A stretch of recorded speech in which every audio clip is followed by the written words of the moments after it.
بسم اللہ الرحمن الرحیم۔ اللہ نور السماوات والارض، اللہ آسمانوں اور زمین کا نور ہے۔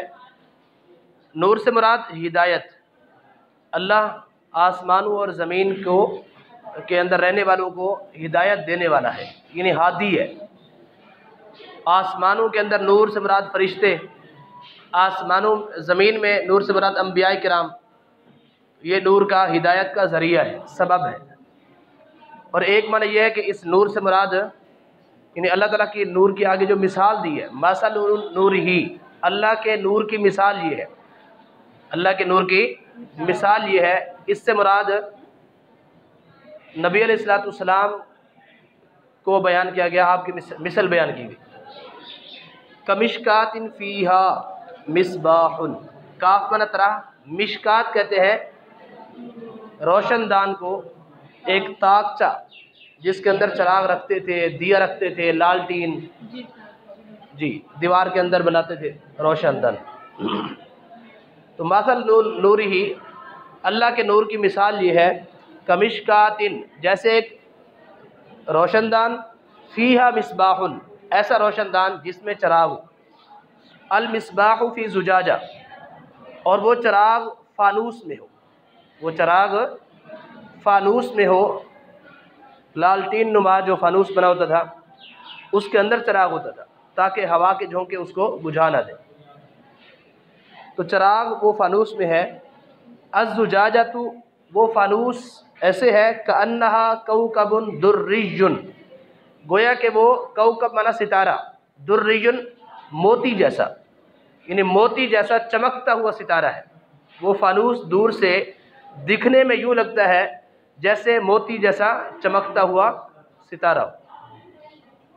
یوقد من شجرۃ مبارکۃ زیتونۃ، وہ چراغ یوقد روشن کیا جاتا ہے، ویسے لغوی معنی ہے جلایا جاتا ہے، چراغ کو جلایا جاتا ہے، روشن کیا جاتا ہے، من شجرۃ ایسے درخت سے، مبارکۃ جو درخت برکت والا ہے، زیتونۃ یعنی زیتون کا درخت، برکت والے زیتون کے درخت سے اس کو جلایا جاتا ہے، اس کو روشن کیا جاتا ہے۔ مراد یہ ہے کہ اس کے اندر جو تیل ڈالا جاتا ہے، جو روغن ڈالا جاتا ہے، وہ روغن زیتون سے نکالا ہوا، زیتون کا تیل۔ اچھا، زیتون جب تک اس کا تیل نہ نکالیں اس کو زیتون بولتے ہیں، جب تیل نکال لیں تو اس کو زیت بولتے ہیں، اس کے روغن کو، تیل کو۔ لا شرقیت ولا غربیت، نہ وہ شرقی ہے نہ وہ غربی، یعنی وہ زیتون کا درخت نہ مشرق کی طرف منسوب ہے نہ ہی مغرب کی طرف، بلکہ درمیان میں، یعنی ملک شام کے اندر وہ اگتا ہے۔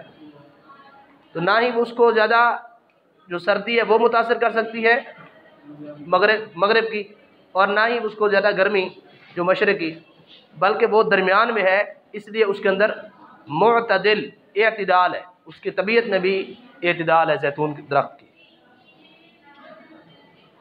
اچھا، زیتون درخت کو قرآن پاک کے اندر برکت والا کہا گیا، نبی علیہ السلام نے بھی اس کو استعمال کیا اور اس کے کھانے کا حکم دیا۔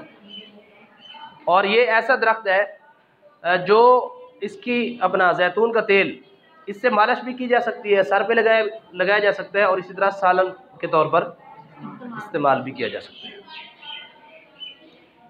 تو یہ نبی علیہ السلام کے گویا کہ مثال دی کہ اس نور سے مراد نبی علیہ السلام کی ذات کو اگر بیان کیا جا رہا ہے تو پھر اس مثال کو کیسے بیان کریں گے؟ ہم کہیں گے کہ طاق سے مراد یعنی روشن دان سے مراد حضور کا سینہ ہے، اور پھر اس کے اندر جو قلب ہے، دل ہے، وہ فانوس ہے، اور اس دل کے اندر یعنی فانوس کے اندر جو چراغ جل رہا ہے وہ نبی علیہ السلام کے دل میں نور نبوت ہے۔ اور نور نبوت کا جو تیل ہے، وہ نور نبوت کہاں سے روشن ہوا؟ نور ابراہیمی سے، حضرت ابراہیم علیہ السلام کی اولاد سے ہیں، تو اس سے زیتون سے مراد گویا کہ ابراہیم علیہ السلام، زیتون سے ان کو بیان کیا جا رہا ہے۔ تو ابراہیم علیہ السلام کے جو نور ابراہیمی ہے اس سے نور محمدی روشن ہوا۔ تو نور ابراہیمی پر نور محمدی کا ہونا یہ نور علی نور ہے، نور پر نور ہے۔ اور شرقی اور غربی نہ ہونا، یعنی ابراہیم علیہ السلام نہ تو شرقی ہے نہ غربی ہے، یعنی مراد نہ تو وہ یہودی تھے نہ ہی نصرانی تھے۔ ما کان ابراہیم یہودیًا بلا نصرانیًا، نہ وہ ابراہیم علیہ السلام یہودی تھے نہ ہی نصرانی تھے۔ یکاد زیتھا یضیء، یکاد منا قریب تھا، قریب ہے، زیتھا اس کا زیت، اس کا وہ تیل، زیتون درخت کا نکالا ہوا روغن، یضیء وہ خود ہی روشن کر دیتا۔ نبی علیہ السلام کا گویا کہ خود آپ کے معجزات، آپ کے خصائص، آپ کی خوبیاں وہ اس قدر زیادہ ظاہر اور باہر تھیں کہ اگر آپ اعلان نبوت نہ بھی کرتے، اعلان نبوت نہ بھی کرتے، تب بھی لوگ آپ کے نبی ہونے کو پہچان لیتے، تب بھی لوگ آپ کے نبی ہونے کو پہچان لیتے۔ تو اتنا، جس طرح کہ زیتون کا جو تیل ہوتا ہے وہ اتنا روشن ہوتا ہے کہ یوں لگتا ہے دیکھنے سے کہ ابھی یہ جل پڑے گا۔ اس کو ہم آگ نہ بھی لگائیں، ایک تو اس کو دیے میں جلا کر ڈال کر پھر اس کو آگ لگاتے ہیں پھر جلتا ہے، لیکن وہ روشن اتنا ہوتا ہے کہ اس سے دیکھ کر یوں لگتا ہے کہ بغیر آگ لگائے بھی یہ جل پڑے گا۔ تو فرمایا یکاد زیتھا یضیء، قریب ہے کہ اس کا زیت، اس کا روغن خود ہی روشن کر دے۔ ولو لم تمسسہ نار، اگرچہ اس کو آگ نہ چھوئے، اگرچہ اس کو آگ نہ چھوئے۔ نور علی نور، یہ نور پر نور ہے، یعنی نور ابراہیمی پر نور محمدی کا ہونا یہ نور پر نور ہے۔ ایک تو نبی علیہ السلام کے اندر وہ خصوصیات اللہ نے عطا کی تھیں، آپ کی صورت اور سیرت میں وہ چیزیں رکھ دی تھیں کہ اگر آپ اعلان نبوت نہ بھی کرتے تب بھی آپ کے نبی ہونے کو لوگ پہچان لیتے۔ لیکن اللہ رب العزت نے وحی نازل کی، وحی نازل کر کے گویا کہ یہ نور علی نور ہو گئے۔ پہلے بھی آپ کے اندر وہ ایسی خصوصیات رکھی تھیں، نورانیت موجود تھی، لیکن پھر وحی نازل کر کے جبریل امین کو بھیج کر قرآن مجید دے کر گویا کہ یہ نور علی نور ہو گیا۔ یہدی اللہ لنورہ من یشاء، اللہ ہدایت دیتا ہے اپنے نور کے لیے، اپنے نور کی طرف، من یشاء جس کو چاہتا ہے۔ وَيَضْرِبُ اللَّهُ الْأَمْثَالَ لِلنَّاسِ، اللہ بیان کرتا ہے مثالوں کو لوگوں کے لیے۔ وَاللَّهُ بِكُلِّ شَيْءٍ عَلِيمٌ، اللہ ہر شے کو خوب جاننے والا ہے۔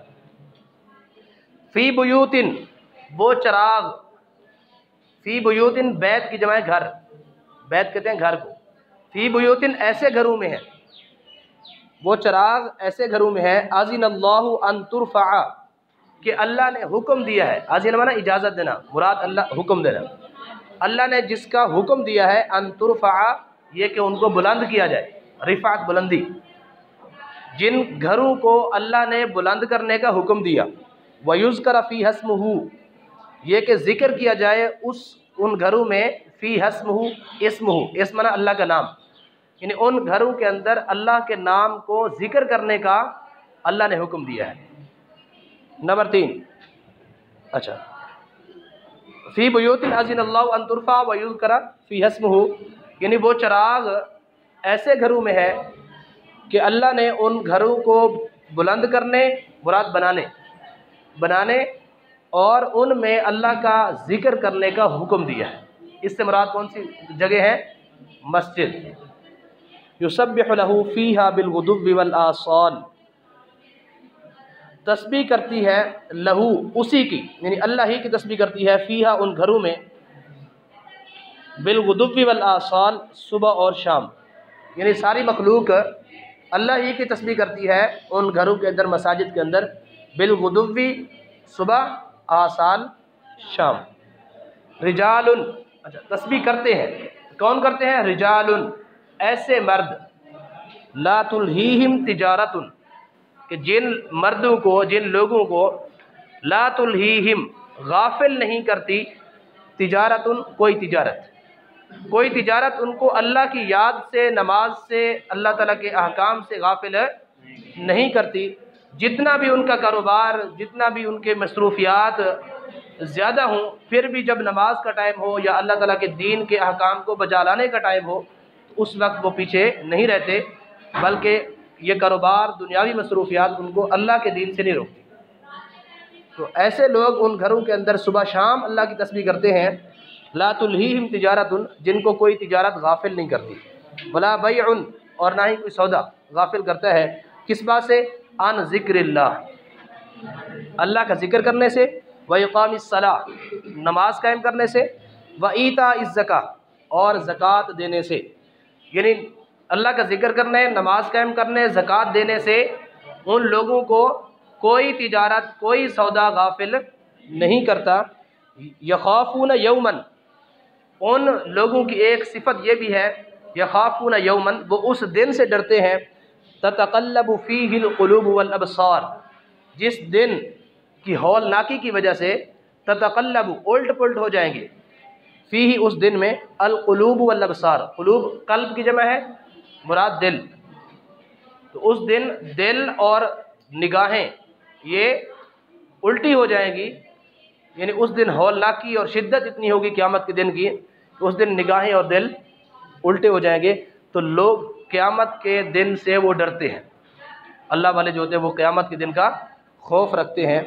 لیجزیہم اللہ احسن ما عملوا، کیوں؟ تاکہ اللہ رب العزت ان کو جزا دے، احسن ما عملوا، ان کے بہترین کام کی.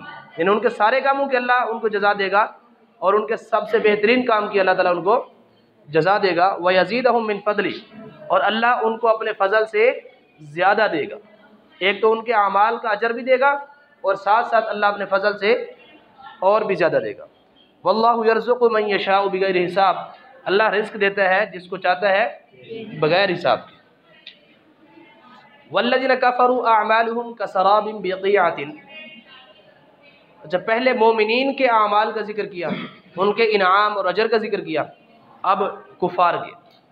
کافر جو دنیا میں خیر خواہی کے کام کرتے ہیں، فلاح کے کام کرتے ہیں، غریبوں کو کھانا کھلانا، کسی کو میڈیسن لے کر دینا، پانی کا انتظام کر دینا، یا کوئی بھی اور کام، تو یہ کام نیکی کے ہیں، لیکن اگر مومن کرے، ایمان والا کرے. اگر کافر یہ کام کرتا ہے تو ان کاموں کا اجر اللہ ان کو دنیا میں دے دیتا ہے، آخرت میں ان کے لیے کوئی اجر نہیں ہے. آخرت میں اجر کے لیے شرط یہ ہے کہ ایمان والے کو، پہلی شرط ہے ایمان والے ہونا. ایمان ہے، اس کے بعد اعمال سارے مقبول ہیں. اگر ایمان نہیں ہے تو پھر اعمال مقبول نہیں ہے. اللہ نے فرمایا والذین کفروا، وہ لوگ جنہوں نے کفر کیا، اعمالہم، ان کے اعمال یعنی کافروں کے اعمال، کسراب، وہ ایسے ہیں یعنی سراب کی طرح ہے، بقیعۃ یحسبہ الظمآن ماء، جیسے وہ دھوپ کے اندر چمکتا ہوا وہ ریتلا. آپ روڈ پہ جائیں یا کسی بھی صحرا میں جائیں تو آپ دور دیکھتے ہیں، ایسے لگتا ہے جیسے پانی ریت کے اوپر نظر یوں آتا ہے جیسے پانی ہے، حالانکہ پانی ہوتا نہیں ہے. وہ پانی نہیں ہوتا، وہ اس کو سراب بولتے ہیں. فرمایا کافروں کے اعمال اس سراب کی طرح ہے جو چمک رہا ہوتا ہے. یحسبہ، اس کو گمان کرتا ہے، الظمآن، ظمآن مانا پیاسا، پیاسا اس کو گمان کرتا ہے، ماء، پانی، پیاسا اس کو پانی گمان کرتا ہے. حتی اذا جاءہ، یہاں تک کہ جب اس کے پاس آتا ہے، لم یجدہ، تو اس کو نہیں پاتا، یعنی پانی کو موجود نہیں پاتا، شیئن کچھ بھی. ووجد اللہ عندہ فوفاہ حسابہ، اللہ کو اپنے قریب پایا تو اس نے اس کا حساب پورا پورا دے دیا. ہاں، اس نے اللہ رب العزت کو قریب پایا ہے. یعنی کافر دنیا میں جتنے اعمال کرے گا وہ یہ سمجھے گا شاید اجر مجھے قیامت کے دن ملے گا. پہلے تو اکثر کافر وہ آخرت کے منکر ہیں. اگر وہ کہتے ہیں اگر ہم آخرت میں اٹھائے بھی گئے تو ہمیں اجر ملے گا، تو اللہ فرماتا ہے جیسے یہ دنیا میں یہ خیال کر رہے ہیں کہ ہمیں اجر ملے گا، وہ اسی طرح یہ ہے جیسے ایک شخص پیاسا سمجھتا پانی ہے، لیکن جب جاتا ہے تو ہوتا کچھ نہیں ہے. تو کافر جب آخرت میں اٹھے گا تو اس کے نامہ اعمال میں کوئی نیکی نہیں ہوگی. ہاں، اللہ رب العزت کو وہ پائے گا قیامت کے دن، اور اللہ رب العزت اس کے جو اعمال ہیں برے اعمال ان کا پورا پورا اس کو حساب دے گا. واللہ سریع الحساب، اور اللہ رب العزت جلد حساب لینے والا ہے. اس کو دیکھیں، جلدی کریں، 2 منٹ ہے، اس کو دہرا کر پھر آگے بڑھتے ہیں. اچھا، کافر جو بھی عمل کرتا ہے دنیا میں اس کی ایک مثال بیان کی ہے جیسے سراب ہے، اور اسی طرح دوسری مثال سے بھی کافر کے اعمال کو بیان کیا گیا. کافر کی ایک اور مثال دی گئی تو فرمایا او کظلمات فی بحر اللجی، او منا یا، کاف منا طرح، ظلمات ظلمت کی جمع ہے، تاریکی، یا پھر ایسی تاریکیاں، ان کے اعمال ایسی تاریکیوں کی طرح ہے، فی بحر لجج، جو بحر بنا سمندر، لجج گہرائی والے، گہرائی والے سمندر میں، ایسی تاریکیاں جو گہرائی والے سمندر میں ہیں، یغشاہ موج، اس کو موج نے، لہروں نے ڈھانپ رکھا ہے، من فوقہ موج، اس موج کے اوپر ایک اور موج، یعنی ایک لہر کے اوپر دوسری لہر، من فوقہ سحاب، اور پھر ان لہروں کے اوپر کیا ہے؟ بادل ہے۔ جیسے ایک دریا کے اندر، سمندر کے تہہ میں، گہرائی میں اندھیرا ہی اندھیرا ہے، اور وہاں پر اوپر کیا ہے؟ لہریں ہیں، لہریں، پھر اس کے اوپر کیا ہے؟ دریا ہے، بادل ہے، اس کے اوپر کیا ہے؟ بادل ہے۔ تو گویا تاریکی ہی تاریکی ہے۔ ظلمات بعضها فوق بعض، تاریکیاں ہیں ایک کے اوپر ایک، بعض کے اوپر ہے، تاریکیاں ہی تاریکیاں ہیں۔ اذا اخرج یدہ، جب وہ کافر ایسی تاریکیوں میں ڈوبا ہوا ہے، تاریکیوں کے سمندر میں ڈوبا ہوا ہے، اب ظاہراً تو کوئی پانی کا سمندر نہیں، مراد یہ ہے کہ تاریکیوں کا سمندر، کفر کا سمندر، کفر ایک تاریکی ہے، شرک ایک تاریکی ہے، اور معاصی، اللہ تعالیٰ کی نافرمانی، یہ خود ایک تاریکی ہے۔ اس کے دل کے اندر جو شک ہے اللہ تعالیٰ کے بارے میں، توحید اور رسالت کے بارے میں، حیرت ہے، تو یہ چیزیں ساری کیا ہے؟ تاریکی ہے۔ اس طرح جو وہ باتیں کرتا ہے اللہ تعالیٰ کے ایک ہونے کے خلاف، عقیدہ توحید کے خلاف، رسالت کے خلاف، یہ جو بھی، تو یہ جو باتیں ہیں یہ بھی اس کی ایک تاریکی ہے۔ تو گویا وہ اندھیرے کے اندر ہے، اس کو ایمان کی روشنی نصیب نہیں ہے، اس کو اچھے اعمال کی روشنی نصیب نہیں ہے، تو وہ تاریکیوں میں ڈوبا ہوا ہے۔ کافر وہ تاریکیوں میں ڈوبا ہوا ہے جس کی وجہ سے اس کو حق نظر نہیں آتا۔ تو فرمایا وہ ایسے ہی ہے جیسے تاریکیاں ہوں ایک گہرے سمندر کے اندر، ان کے اوپر موجیں، لہریں ہیں، اور ان لہروں کے اوپر دوسری لہریں ہیں، من فوقہ سحاب، ان لہروں کے اوپر پھر بادل ہیں، ظلمات، تاریکیاں ہی تاریکیاں، بعضها فوق بعض، ایک تاریکی کے اوپر دوسری تاریکی ہے۔ اذا اخرج یدہ، جب وہ اپنا ہاتھ نکالے، لم یکد یراہا، پیچھے بڑا یکادو، قریب ہے، لم یکد اسی سے ہے، قریب نہیں ہے، لمن نہیں، یراہا کہ اس کو دیکھ لے، یعنی قریب نہیں ہے کہ اس اپنے ہاتھ کو دیکھ لے۔ اب انسان کا جو قریب ترین اپنا ہوتی ہے چیز، وہ اپنے اعضاء ہے، تو اگر اپنا ہاتھ بھی وہ گریبان سے، کپڑے سے باہر نکالے، تو اس کو اپنا ہاتھ بھی نظر نہیں آئے گا، جو شخص ایسی سمندر کی تہہ میں، گہرائی کے اندر ہو۔ تو کافر بھی گویا کہ اتنی زیادہ تاریکی میں ڈوبا ہوا ہے۔ وَمَن لَّمْ يَجْعَلِ اللَّهُ لَهُ نُورًا، جس شخص کے لیے اللہ نے نور نہیں بنایا، اللہ نے جس کے لیے ہدایت کو واضح نہیں کیا، فَمَا لَهُ مِن نور، تو اس کے لیے کہیں بھی نور نہیں ہے۔ جو دنیا میں، قرآن پاک کے 15ویں پارے میں ایک جگہ فرمایا گیا کہ جو شخص دنیا میں اندھا رہا، آخرت میں بھی اندھا ہوگا، تو مراد اس سے یہ ہے، وہ نابینا مراد نہیں ہے، بلکہ جو شخص دنیا میں حق کو دیکھنے سے، اسلام کی حقانیت کو سمجھنے سے دنیا میں اندھا بنا رہا، تو آخرت میں بھی وہ اندھا ہی ہوگا، اس کے لیے جنت کا راستہ اس کو نظر نہیں آئے گا۔ چلیں اس